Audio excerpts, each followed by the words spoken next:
ያው በዛሬ ለበልሽ መሰለኝ እንኳን ደስ አለሽ እንኳን አብሮ ደስ አለኝ አው ይባላልና ያው ለዚህ ጊዜ ያደረሰሽ ፈጣሪ ነው።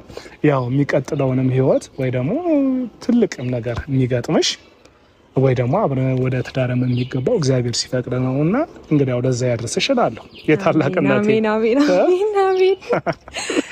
አመሰግናለሁ በጣም ዲፍ በጣም ያው ባለፈው ለታ ያው አንተ ባለበት እንደዛ ከዳኒ ጋር ማውራታችን ትንሽ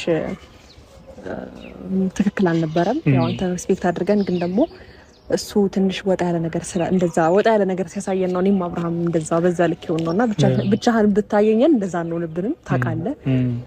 ለዛ ነው ዲፍ አው ያው ምን አለ መሰለሽ እኔ ብዙ ጊዜ ያው ያለትን ብያችሁ ነበር። አንዳንድ ጊዜ እኔ አብርሽ በብዙ እኔ በጣም ወንድሜ ነው እና አንዳንዴ ቸኩል ነው ታውቂያለሽ። እና መቸኮል ብዙ ጊዜ ይለዋል በቃ አትቸኩል፣ ተረጋጋ፣ ነገሮች እንደዚህ አይደለም እና በጊዜው እኔ የታየኝ